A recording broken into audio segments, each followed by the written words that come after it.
Hello everyone, welcome to Prashnashala. आज की इस क्लास में हम नीट के मोस्ट रिपीटेड क्वेश्चंस को सॉल्व करेंगे, तो वीडियो को लास्ट तक जरूर देखें ताकि आपको सब समझ में आए।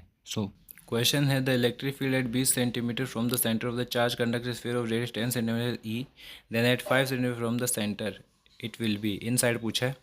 ठीक है, तो सॉल्यूशन है होलो दे रखा है, इसके बाहर 20 सेंटीमीटर है और चार्ज रखा हुआ है इस पे 5 सेंटीमीटर पे अपन को निकालना है। आउट ई है 5 सेंटीमीटर, बी पॉइंट को मान लेते हैं, ई अपन को निकालना है। कंडक्टिंग है इसलिए चार्ज होता है वो सरफेस पे रहता है। इन साइड चार्ज जो होता है वो ज़ीरो होता है, इसलिए ई इन साइड जो आ जाएगा आंसर ज़ीरो आ जाएगा। तो अपना ऑप्शन आ जाएगा फोर्थ, ई इन साइड बराबर ज़ीरो। नेक्स्ट क्वेश्चन देखते हैं। Two charge spherical conductor of radius R1 and R2 are connected by a wire, then the ratio of surface charge densities of the sphere sigma 1 upon sigma 2। NEET 2021 का question है। ठीक है, तो अपन को surface charge density का ratio बताना है। दो स्फीयर दे रखे हैं, एक को R1 एक को R2 है, और V1 V2 इनका पोटेंशियल मैंने मान लिया। जब कनेक्ट कर देते हैं तो पोटेंशियल दोनों का सेम हो जाता है। पोटेंशियल का फॉर्मूला हम जानते हैं KQ/R, और हम सिग्मा जो है हमें दिया हुआ है, तो सिग्मा का फॉर्मूला जो है वो होता है Q/4πr² स्फीयर के लिए, एरिया के इन्वर्सली प्रोपोर्शनल होता है। यहाँ से V का फॉर्मूला अपन निकाल लेंगे। V का फॉर्मूला कैसे निकालेंगे, 4πr/4πr से मल्टीप्लाई करेंगे तो V का फॉर्मूला आ जाएगा। V के फॉर्मूले के बाद में सिग्मा को अपन एक साइड कर लेंगे और V को एक साइड कर लेंगे, तो सिग्मा का फॉर्मूला बन गया। सिग्मा को ध्यान से देखोगे तो और चीज़ें कॉन्स्टेंट है और R के इन्वर्सली प्रोपोर्शनल है, इसलिए σ1/σ2 = R2/R1 अपना आंसर आ जाता है।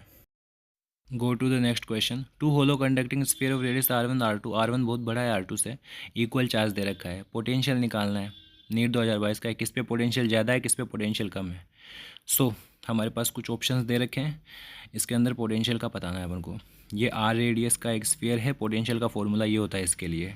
चार्ज दोनों पे सेम है, इसलिए KQ क्या हो जाएगा, कांस्टेंट हो जाएगा। तो V is inversely proportional to R है। R कम होगा तो पोटेंशियल ज़्यादा होगा। R1 बहुत ज़्यादा है, R2 बहुत कम है, इसलिए V1 बहुत कम होगा और V2 बहुत ज़्यादा होगा। V1 बहुत कम होगा, V2 बहुत ज़्यादा होगा, इसलिए स्मॉलर के ऊपर तो पोटेंशियल ज़्यादा होगा। नेक्स्ट क्वेश्चन दिया है, a hollow spherical conductor radius R is given, charge Q, work done in moving charge Q from its centre to surface. Centre से सरफेस पे ले जाने में वर्क कितना करना होता है। देखो, वर्क का जो फॉर्मूला होता है वो डेल्टा यू होता है। सरफेस पे VS मान लिया और सेंटर पे VC मैंने पोटेंशियल मान लिया, तो वर्क का formula U2 - UN, US - UC, U = QV होता है। तो Q VS - Q VC हो जाएगा। VC ही तो VS के बराबर है, तो इस वजह से W = QVS - QVS, W = 0। The next question is, a charged particle of mass small m and charge q is released from rest in a uniform electric field E. The kinetic energy of the particle after time is, rest से निकाला इसलिए U = 0 हो जाएगा। T के ऊपर velocity निकाल लेंगे तो अपन हाफ mv² में रख के आंसर निकाल सकते हैं। U = 0, Q दे रखा है, इलेक्ट्रिक फील्ड दे रखा है, तो फोर्स जो आ जाएगा वो आ जाएगा Q × E। एसलेशन आ जाएगा, M में रख देंगे फोर्स की जगह, तो एसलेशन आ जाएगा QE/M। Kinetic energy half mv² होता है। V का फॉर्मूला V = U + AT से निकाल लेंगे। U = 0 होता है, तो V = A × T हो जाएगा, QE/M × T हो जाएगा। V का रख देंगे अपन आंसर, तो K = हाफ M QE/M का स्क्वायर, तो ये आ जाएगा half M Q² E² T² / 2M। Kinetic energy K = Q² E²।